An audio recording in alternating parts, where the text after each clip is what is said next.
শেষ করলাম। শেষ করার পর আপনাদের সাথে ভাবলাম কিছু জিনিস আপডেট দিই।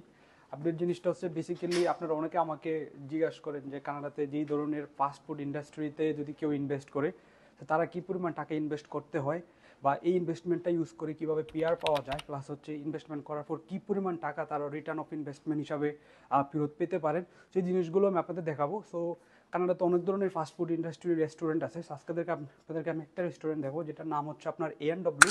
এই রেস্টুরেন্ট আমার বাসার নেবারহুডেই আছে। তো চলুন আমরা A&Wতে যাই। যাওয়ার পর আমি একটা কিছু জিনিস আপনাদের সাথে ইনফরমেশন শেয়ার করবো, কারণ আপনারা কী পরিমাণ টাকা এই জায়গার থেকে রিটার্ন অফ ইনভেস্টমেন্ট নিতে পারেন সেটা আমি আপনাকে একটা ব্রেকডাউন দিব। তো চলুন শেষ পর্যন্ত। ওকে, সো আপনাদের যেটা বলছিলাম, আমার বাসার নেবারহুডে একটা A&W আছে। সো আমরা এই স্টোরটার ভিতরে এক্সপ্লোর করব। এক্সপ্লোরের মাধ্যমে আপনাদেরকে আমি দেখাবো যে ওভারঅল কি ধরনের কস্ট হয় এবং আপনাদের ওভারঅল কস্টগুলো ব্রেকডাউন দিব, যাতে আপনারা এই জায়গায় আসার পূর্বেই বাংলাদেশে বসে থেকে একটা আইডিয়া পেতে পারেন যে আপনি কি পরিমাণ টাকা ইনভেস্ট করতে হবে, বা বিজনেসগুলো আপনার কত ইজিলিতে আপনারা ক্লোজ করতে পারবেন, প্লাস এই বিজনেসগুলো ইউজ করে আপনারা কিভাবে পার্মানেন্ট রেসিডেন্সি পাবেন, ওই জিনিসগুলো আমি আলোচনা করবো। তো চলুন আমরা A&Wর ভিতরে যাই এবং বাকি জিনিসগুলো ডিসকাস করবো দিকে।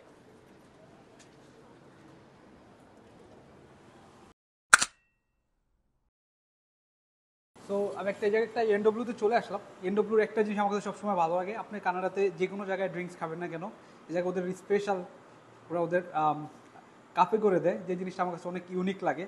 সো আপনাদের সাথে আমি বাকি জিনিসগুলো একটু শেয়ার করতে চাই। এই জায়গায়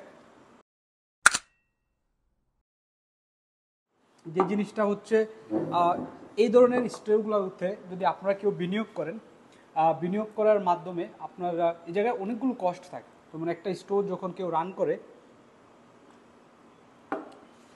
করার ভিতরে আপনার স্টোরের কস্ট অফ গুডস থাকে। তো আমি আপনাদেরকে একটা আউট অফ 100 একটা ক্যালকুলেশন দেখাবো।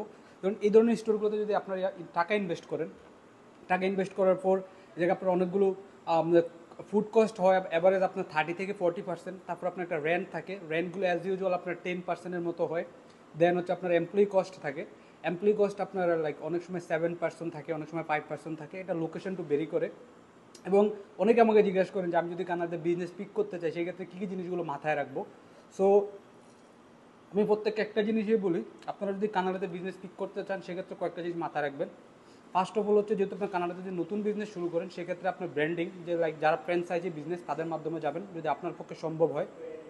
সেকেন্ডলি হচ্ছে একটা ভালো লোকেশন পিক করবেন, যে লোকেশানে আপনার রেন্ট রিজনেবল রেন্টের ভিতরে আপনার রিটার্ন অফ টাকাটা ইনভেস্টমেন্ট টাকা বেশি পাবেন।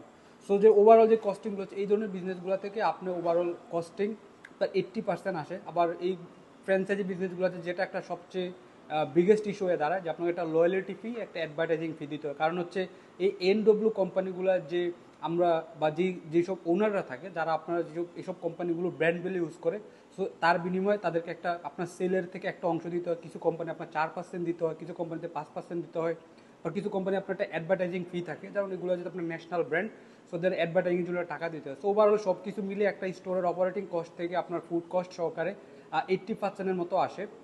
সো দেখা যাচ্ছে যে অনেক সময় আবার 85% আসে, লোকেশন ওয়াইজ ভেরি করে। সো এই ধরনের ফাস্ট ফুড ইন্ডাস্ট্রিগুলো থেকে আপনি যদি এমন ফ্র্যাঞ্চাইজি বেসড বিজনেস আপনি রান করেন সেক্ষেত্রে আপনি 15%-এর মতন বেশিরভাগ টাকা আপনি রিটার্ন অফ ইনভেস্টমেন্ট হিসাবে লাভ পেতে পারেন। সো ওভারঅল এই জিনিসগুলো যদি আপনাদের কাছে অনেক কমপ্লিকেটেড মনে হয়, কারণ হচ্ছে শর্ট টাইমের ভিতরে এসে ভিজিট বিষয় এসে জিনিসগুলো ফাইন্ড আউট করা it's a big deal, because হচ্ছে লোকেশন নিয়েও আপনাদের ওভারঅল আইডিয়া থাকে না। বাট একটা অত্যন্ত গুড নিউজ আপনাদের জন্য হচ্ছে যে আমার এনএল ইমিগ্রেশন, যেটা আমরা অ্যাজ ইউজুয়াল করে থাকি, আপনার বিজনেস সিলেকশন থেকে শুরু করে আপনার ডিলটা ক্লোজ করা, আপনার ইমিগ্রেশনের ফাইল রেডি করা, ওয়ার্ক পারমিট করা, এবং এই ওয়ার্ক পারমিটটা অ্যাপ্লাই করে দিয়ে আপনার পিআর অ্যাপ্রুভাল এনে দেওয়া, টু জেড সব আমরা করে দেবো। সো আপনাদের ভিতরে আমি একটাই পরামর্শ দিতে চাই, যদি আপনার কানাডাতে বিজনেস করার মন মানসিকতা থাকে বা আপনি বিজনেস করতে চান বা সঠিক গাইডলাইনের অভাব, বা ঢাকাতে বসে আপনি সঠিক গাইডলাইন পাচ্ছেন না, তাহলে আপনার আমার অফিস ভিজিট করুন ঢাকাতে। আমার একটা দক্ষ টিম আছে যারা ওভারঅল কানাডা এবং বাংলাদেশ নিয়ে অন্যান্য কনসালটেন্সি ফার্ম থেকে ওভারঅল ভালো আইডিয়া রাখে। আপনি আমাদের মাধ্যমে কাজ করালে আপনার বিজনেস সিকিউর হবে। আপনি যে টাকা ইনভেস্ট করবেন ওই ইনভেস্টমেন্টের টাকাটা আপনি উইথিন শর্ট টার্মের ভিতরে বিজনেস থেকে বের করে নিয়ে আসতে পারবেন। তো আজকে আশাবাদ ব্যক্ত রেখে সবাইকে ধন্যবাদ। আমি নেক্সট ভিডিওতে আমি কানাডার আরও অন্য কয়েকটি বিজনেস আপনাদেরকে এক্সপ্লোর করে দেখাবো। আমি এটা একটা মানুষকে বাস্তবধর্মী মেসেজ দিতে চাই যে আপনি আসলে টাকা ইনভেস্ট করে কী পরিমাণ বাস্তবধর্মী টাকা পাবেন। আর আমি আপনাদেরকে যে ডাটাটা দিয়েছি এটা অ্যাজ ইউজুয়াল যদি কেউ বিজনেস অপারেট করে সেক্ষেত্রে আপনার একটু কিছুটা কম হতে পারে, বেশি হতে পারে, কারণ অনেক সময় ওনার উপর অনেক জিনিস নির্ভর করে। সো এই জিনিসগুলো আপনারা সবাই মনে রাখবেন। ধন্যবাদ সবাইকে, আল্লাহ হাফেজ।